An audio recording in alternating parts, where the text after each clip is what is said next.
Good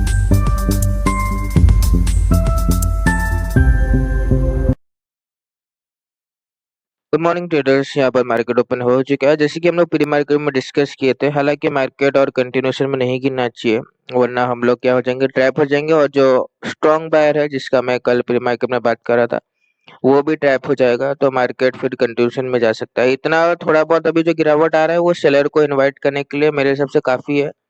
और अगर further अगर सेलिंग आया तो क्या होगा ना, वो जो स्ट्रॉन्ग बायर है, अगर वो अपना पोजीशन को एग्जिट करने लग गया तो मार्केट और भी ज्यादा गिरावट कर सकता है। तो वो चीज मार्केट में नहीं होना चाहिए। दूसरा पोजीशन हम लोग बनाते हैं 58,800 का परचेस कर लेते हैं। 800 का हम लोग सी 1505 क्वांटिटी बाय मार लेते हैं। दोनों का दोनों पोजीशन हम लोग का बन गया। अब देखते हैं मार्केट क्या करने की कोशिश कर रहा है। यहाँ पर दोनों इंडेक्स एक चीज ही फॉलो कर रहे हैं, वो क्या, ओपन होने के साथ ही क्लोजिंग का ब्रेकडाउन कर दिए, लो का ब्रेकडाउन कर दिए। और बैंक निफ्टी भी क्लोजिंग और लो अपना ये सब का ब्रेकडाउन करके कंटिन्यूशन में गिरावट ही दिखा रहा है। पर ये जो मार्केट है, ये लो है, जो ये लो को मार्केट टच नहीं करना चाहिए। अगर टच कर भी लिया तो भी ब्रेकडाउन नहीं करना चाहिए, क्योंकि उसके बाद हम लोग को 58,500 का लेवल आसपास आ जाएगा। तो मार्केट जितना ज्यादा गिरेगा उतना सिंपल है, एकदम है। मार्केट जितना ज्यादा गिरेगा उतना बायर को, स्ट्रॉन्ग बायर को, रिटेलर यहाँ पर नहीं है, क्योंकि मैं कल ही बताया था रिट्रेसमेंट मार्केट में हुआ है। और 0.6 का मार्केट क्या क्या रिट्रेसमेंट क्या है। तो 0.6 का रिट्रेसमेंट में अगर बायर निकल गया है, रिटेलर निकल गया है, तो मार्केट को गिरावट करने का जरूरत नहीं है। तो गिरावट करने का जब मार्केट को जरूरत नहीं है, तो अभी मार्केट क्यों गिर रहा है। अभी मार्केट साइकोलॉजी चेंज करने के लिए फ्रेश जो बायर आ रहे हैं उनको, फ्रेश जो सेलर आ रहे हैं उनको इनवाइट कर रहा है मार्केट। अगर मैं सही हूं तो उसके बाद मार्केट में अपसाइड मोमेंटम देखने को मिलना चाहिए। वरना अगर मार्केट कंटिन्यूशन में गिर गया तो फिर तो ये 58,500 का ब्रेकडाउन कर सकता है। और वो जो स्ट्रॉन्ग बायर है ना, वो भी ट्रैप हो जाएगा। तो आई होप मार्केट ऐसा ना करे। मेरे हिसाब से अभी जो ब्रेकडाउन वगैरह देख के दूसरे लोग सेलिंग ही करेंगे, यहाँ पर कोई बाइंग नहीं करेगा, क्योंकि दोनों इंडेक्स ब्रेकडाउन वगैरह कर दिए हैं, निफ्टी भी और बैंक निफ्टी भी। सिंपल तरीके से ट्रेड बनाया, आधा से ज्यादा तो मैं प्री मार्केट में ही समझा चुका हूँ। फिलहाल के लिए तो हम लोग वेट करते हैं, थोड़ा सा रिकवरी आता है तो हम लोग को थोड़ा स्ट्रेंथ मिलेगा, वेट करते हैं।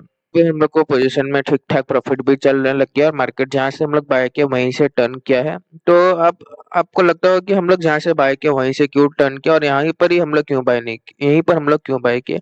देखो, हम लोग वेट किए कि मार्केट कंटिन्यू रेड कैंडल बनाए, गिर तो नहीं रहा। अगर कंटिन्यू रेड कैंडल बनाएगा ना, तो ज्यादा गिरावट आ जाएगा। ज्यादा गिरावट आ जाएगा तो 58,500 का जो स्ट्रॉन्ग बायर है उसको दिक्कत होना स्टार्ट हो जाएगा। तो इसलिए हम लोग वेट किए, यहाँ पर मार्केट कंटिन्यू गिरावट कर रहा है, सस्टेन कर रहा है। जैसे हम लोग देखे नहीं, 3-4 कैंडल सस्टेन करने लग गया, तभी हम लोग पोजीशन बनाने लग गए, क्योंकि क्यों, मार्केट ब्रेकडाउन वगैरह करके सस्टेन कर रहा है, दूसरे लोग यहाँ पर सेलिंग का पोजीशन बनाएंगे। अब यहीं से मार्केट को अगर अपसाइड जाना है तो जाएगा, अगर डाउन साइड जाना है तो मार्केट फिर कंप्लीटली डाउन साइड जाएगा। क्यों, क्योंकि रिटेलर का पोजीशन यहाँ पर नहीं है, जैसे कि मैं कल रिट्रेसमेंट करके बताया। रिटेलर का यहाँ पर पोजीशन नहीं है, यहाँ पर सिर्फ स्ट्रॉन्ग बायर का पोजीशन है। और अगर स्ट्रॉन्ग बायर को एक ही जन टारगेट कर सकता है, वो है स्ट्रॉन्ग सेलर। अगर स्ट्रॉन्ग सेलर को ऊपर से आके जबरदस्ती पैसा लगाया और मार्केट को ढकेल दिया, तो हम लोग का भी लॉस होगा, और ये जो स्ट्रॉन्ग बायर है इसका भी लॉस होगा। अभी तो मार्केट में रिट्रेसमेंट आ रहा है, अच्छा खासा रिकवरी कर रहा है। दोनों इंडेक्स, निफ्टी बैंक निफ्टी, दोनों इंडेक्स रिकवरी कर रहे हैं, क्योंकि जो भी सेलिंग कर रहा है वो ट्रैप हो रहा है, और हम लोग का भी प्रॉफिट प्रॉफिट एक बार में बढ़ रहा है, कम रहा है, बहुत वोलेटिलिटी मार्केट क्रिएट कर रहा है। पर अच्छा खासा अगर रिकवरी आ गया, हम लोग को पहला कैंडल के आसपास रिकवरी अगर दिख गया, तो हम लोग को अच्छा खासा प्रॉफिट नजर आ जाएगा। बस ये दोबारा नहीं गिरना चाहिए, और ये जो मार्केट स्विंग बनाया ना, इसको नहीं तोड़ना चाहिए, वरना क्या होगा, ये गिरेगा, रिट्रेसमेंट करेगा, गिरेगा, रिट्रेसमेंट करेगा, गिरेगा, रिट्रेसमेंट करेगा। ये चार्ट ये बना बना के नीचे जाने वाला है।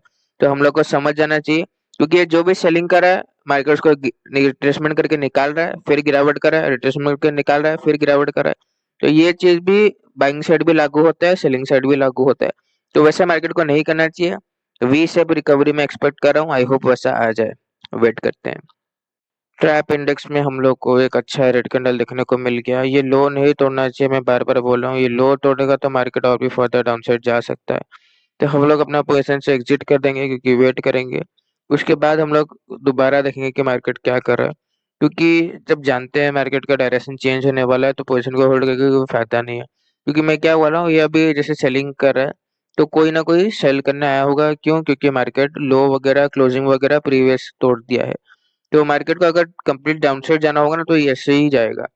अभी जो भी सेलिंग करे उसको एडजस्टमेंट करके निकाल दिया, उसके बाद दोबारा सेलिंग करेगा, फिर एडजस्टमेंट करेगा, फिर दोबारा सेलिंग करेगा। ऐसे ही कर करके ये जाने वाला है डाउन साइड। तो वो चीज़ को हम लोग को ध्यान में रखना है। Complete down side momentum market का ऐसे ही आने वाला है। मार्केट सेलर को निकाल निकाल के जाएगा, बायर को बिठा बिठा के जाएगा। जैसे हम लोग यहाँ से बाइंग किए हैं, तो अगर और भी कोई बाय कर रहा होगा तो ट्रैप होने वाला है। तो वो चीज़ को ध्यान में हम लोग को रखना पड़ेगा। डायरेक्शन मार्केट का ऐसे ही चेंज होता है। तो रिट्रेसमेंट मार्केट में क्यों आ रहा है, कहाँ आ रहा है, ये चीज़ ध्यान में रखा करो। फिलहाल के लिए तो वेट करते हैं। कैंडल मार्केट जिस सबसे बड़ा रेड कैंडल बना है, एक बार में प्रॉफिट लॉस में कन्वर्ट हो चुका है। कोई बात नहीं, देखते हैं मार्केट। हालांकि रेजिस्टेंस तो ले रहा है क्लोजिंग से ही, पर बिल्कुल भी भरोसा नहीं है। ये क्लोजिंग से भी गिर सकता है। रेजिस्टेंस वगैरह दिखा रहा है पर ये गिर सकता है। निफ्टी भी घूम गया है, दोनों इंडेक्स घूम चुके हैं। तो वेट करेंगे, जैसे ब्रेकडाउन होगा अपना पोजीशन से एग्जिट कर देंगे, फिर फ्रेश पोजीशन बनाने का कोशिश करेंगे, क्योंकि लॉस का लिमिट अभी तक हम लोग के पास है। फिलहाल के लिए हम लोग वेट करते हैं। तो यहाँ पर अब ब्रेकडाउन देखने को मिल गया और ज़्यादा हम लोग वेट नहीं करेंगे, क्योंकि लॉस का लिमिट भी लगभग आ ही चुका है। यहाँ पर हम लोग 1,39,000 के आसपास पोजीशन को लॉस में एग्जिट किए। मार्केट जैसे कि हम बोला, अगर ये सेलिंग में जाना है तो रिट्रेसमेंट करके एक गिरावट कर रहा है ये। अब यहाँ पर क्या हुआ, जो भी सेलिंग किया वो तो निकल गया, अब ये कंटिन्यूएशन में जा सकता है। और अभी चलो मान लो कोई और दोबारा अगर सेलिंग कर रहा होगा ना, तो ये दोबारा क्या करेगा, रिट्रेसमेंट करके गिरावट ही करेगा, क्योंकि अब जो भी यहाँ पर सेलिंग कर रहा है उसका एसएल 59,000 पे है।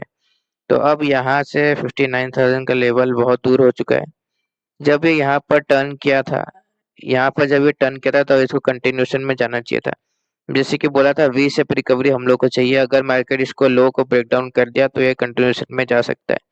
तो वही हो रहा है, मार्केट अब कंटिन्यूएशन में गिरावट कर सकता है। इसका जो बाइंग का रिस्क है वो ज्यादा बढ़ चुका है, क्योंकि अगर यहाँ पर रिटेलर वगैरह, जैसे कि हम लोग फिबोनाची ड्रॉ किए, अगर रिटेलर वगैरह नहीं है तो मार्केट को अपसाइड ही जाना बाउंड है। और अगर ये यहाँ से गिरावट कर रहा है तो मतलब ये कोई ना कोई स्ट्रॉन्ग सेलर आ गया है, जो बार बार बाइंग बायर को बुला रहा है। जैसे हम लोग बाइंग किए तो बायर को बुला रहा है, और सेलर जो आ रहे हैं मार्केट उनको निकाल के गिरावट कर रहा है। अभी जैसे यहाँ पर देखो ब्रेकडाउन हुआ, अब देखो कैंडल कैसे ग्रीन बन रहा है। अगर ये एक ही तरीके से ये अपसाइड जा सकता है, वो है कंटिन्यूशन में बड़ा बड़ा ग्रीन कैंडल बना के भागेगा तो, वरना ऐसे कोई नहीं डरने वाला। स्ट्रॉन्ग सेलर है वो, जो टैप कर रहा है, थोड़ा सा मार्केट में रिकवरी करेगा, जो भी यहाँ पर बाइंग करेगा मार्केट उसको निकाले बिठा देगा। फिर जो सेलिंग करा है उसको रिट्रेसमेंट करके निकाला, फिर कंटिन्यूशन में गिरावट किया। तो अब यहाँ पर मेरे को वो चीज नजर नहीं आ रहा, जो बाइंग का जो हम लोग को सिचुएशन मार्केट क्रिएट करके दिया था प्री मार्केट में ओपनिंग में भी, वैसा सिनेरियो अब हम लोग को दिख नहीं रहा है। और निफ्टी में भी अगर देखे तो होल्ड करने की कोशिश कर रहा, अपसाइड तो गया था पर डबल टॉप जैसा मार्केट कुछ बनाया नहीं। तो खैर, ये ऑल टाइम हाई का मार्केट है, यहाँ पर थोड़ा सा मार्केट डिफिकल्टी करके देता है, जैसे कि बोला हर मंथ सेम नहीं रहता। तो एक दिन अब प्रॉफिट, एक दिन लॉस, एक दिन प्रॉफिट, एक दिन लॉस, ऐसा ही चल रहा है फिलहाल। तो जो है हम लोग को सिचुएशन को एक्सेप्ट करना पड़ेगा। जो है मैं सच्चाई ही दिखा सकता हूँ, ऐसा तो नहीं कि मैं तुमको नहीं दिखा रहा। जो है तुम्हारे सामने है। कोई कोई मंथ हम लोग को मार्केट ऐसा ही देगा। हम लोग जब तक डिसिप्लिन फॉलो कर रहे हैं, हम लोग आज नहीं तो कल, नहीं तो परसों प्रॉफिट बना ही लेंगे, ये बात याद रखो। मार्केट हमेशा चलता रहेगा। तुम जिस दिन डिसिप्लिन ब्रेक किया तुम मार्केट से निकल गए। मार्केट तो आज खराब है, कल ठीक हो जाएगा, या तो परसों ठीक हो जाएगा। ऑल टाइम हाई का मार्केट है, थोड़ा डिफिकल्टी क्रिएट कर रहा है, क्योंकि यहाँ पर बाइंग सेलिंग दोनों होता है। किसी को लगता है ऑल टाइम हाई क्रिएट हो चुका है, अब मार्केट अब बिल्कुल भी नहीं ऑल टाइम हाई बनाएगा। किसी को लगता है यहाँ पर ऑल टाइम हाई और एक बार बनेगा, बाइंग कर लेते हैं। तो मार्केट ऐसा वोलेटिलिटी क्रिएट करता रहता है, ये आम बात है। फिलहाल के लिए, आज के लिए बस इतना ही। 1,39,000 के आसपास हम लोग लॉस बुकिंग किए। बाकी कल हम लोग फिर मिलेंगे। धन्यवाद।